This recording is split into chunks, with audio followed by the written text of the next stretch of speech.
Beaucoup, beaucoup, ils ont la Bible à la main, mais ils sont en train de se diriger vers l'enfer. Pourquoi? À cause des hommes de Dieu qui ne prêchent pas le royaume.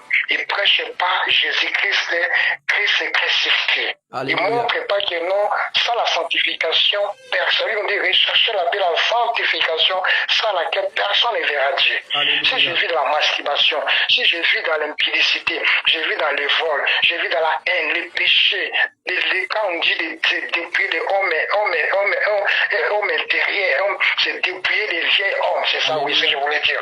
Les vieils hommes. Un vieil homme, avant j'étais impudique, je continue toujours à vivre ma vie d'impudicité, mais je vais à l'église, ça fait des années. Mais dis-moi, quel royaume que j'attends? Et c'est Jésus qui est venu aujourd'hui. C'est ça le message, montrer les gens abandonnés. Mais Jean-Baptiste, quel message il est venu, Jean-Baptiste? Répandez-vous, car le royaume des cieux est proche. Alléluia. C'est maintenant ou jamais où la repentance doit prêcher, où il y a un message, c'est la croix, la repentance, la sanctification, les dépouillements, toutes ces choses, c'est le message du temps de la fin. Alléluia. Pour préparer réellement les enfants de Dieu. Alléluia. C'est ça, mon Dieu. Alléluia. Ce n'est pas faux. Et même lorsqu'on touche un peu le point du ministère de la femme, le ministère de la femme, oh, la femme peut venir pasteur, la femme peut venir apôtre. Quand on prend même le livre des actes et des apôtres là, voyez un peu, Pierre va se lever, je vais lire cette écriture, Pierre va se lever et va dire ceci, Pierre va dire ceci.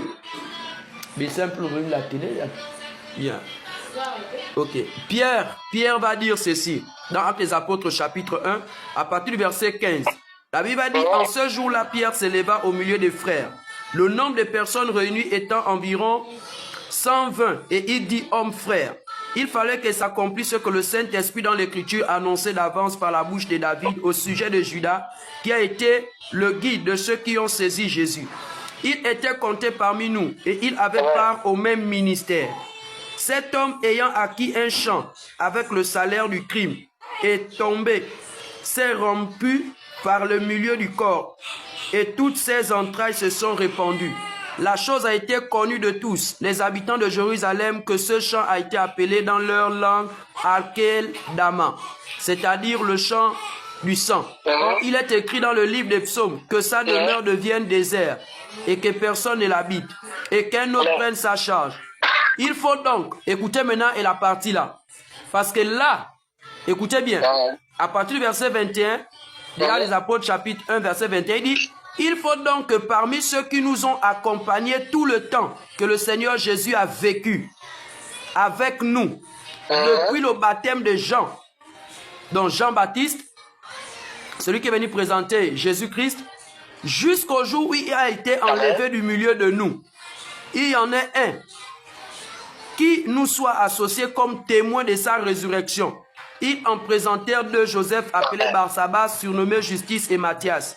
Bon, la question c'est de savoir que depuis le baptême depuis que Jésus a vécu, on va parler du baptême depuis le baptême de Jean-Baptiste jusqu'à ce que Jésus-Christ fut enlevé pour retourner auprès du Père dans le royaume des cieux. Est-ce qu'en réalité, il n'y en avait pas les femmes qui étaient avec Jésus depuis que Jésus a vécu? Est-ce qu'il n'y avait pas les femmes? Il y avait des femmes. Hein? Il y avait des femmes, telles que Marie, mère et de Jésus. Oui, et même l'autre Marie que Jésus avait chassé les esprits là. Voilà, Marie de Magdala. Et eux tous aussi. Voilà, Magdala, ils étaient là. Ils étaient tous, il y avait des femmes. Voilà, bon, pourquoi ce jour-là? Pourquoi ce jour ici? Plus qu'il manque, il y a un disciple qui a abandonné, Judas. Mais si réellement la femme était appelée au ministère de la parole, le ministère d'autorité dans l'église, mais ce jour-là, comme l'assemblée s'était réunie pour dire qu'on va en réalité prendre un qui était avec nous depuis que Jésus a vécu, le temps depuis lors du baptême de Jean-Baptiste, jusqu'à ce qu'il soit enlevé au milieu, donc la résurrection, jusqu'à ce qu'il soit reparti auprès du Père, choisissez. Mais les disciples ont dit que non, on n'a pas besoin de choisir des hommes parce que la mère de Jésus est là. Elle doit remplacer pour devenir apôtresse. On va prendre Marie de Magdala pour remplacer, parce que ce sont les femmes qui ont vécu avec nous, sont les femmes qui ont marché avec nous, sont les femmes qui ont vu la résurrection. Et vous voyez un peu, on devait remplacer ces femmes-là. Vous voyez que même ici, là, si l'erreur était faite que les disciples avaient commis une erreur, avaient l'assemblée de faire par la chair en prenant 2 frères, mais le Saint-Esprit qui connaît les cœurs, la Bible dit clairement, le Saint-Esprit qui connaît les cœurs, allait dire ce jour que non, Pierre, toi tu as été dans la chair. Vous avez pris les 2 frères, Barnabas et l'autre, alors que moi, je veux que vous établissiez Marie de Magdala ou encore Marie, mère de Jésus, afin de prendre le ministère de la parole d'autorité pour qu'elle dirige aussi l'église avec vous. Mais on n'a pas vu ça ici. Mais pourquoi pourquoi alors aujourd'hui les gens vont dire que non, la femme peut devenir pasteur, oh non, on a tous le Saint-Esprit, mais ces femmes-là n'avaient pas l'Esprit de Dieu. Non, là, ceux qui font la honte de Dieu, ils ont rajouté, quand la Bible dit que non, personne ne retranchera, ni personne n'ajoutera à la parole de Dieu. Donc, ceux qui sont en train de faire là, ils sont en train de rajouter des choses qui n'ont pas écrit dans la Bible.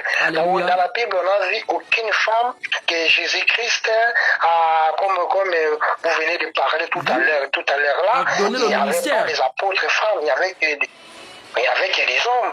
Donc, toutes ces choses-là, ce sont les enseignements erronés. Tous ceux qui ont été les enseignements et des démons. Mais c'est malheureux. Oui, c'est malheureux parce que vous verrez aussi qu'il y a des gens assis, il y a une femme qui est debout, il commence à prêcher, il commence à prendre l'autorité. Moi, même dans une église où une femme, même pour la modération, même la femme ne peut pas le droit de se mettre, et les hommes sont assis, la femme peut de modérer. Non, même la modération, toutes ces choses-là.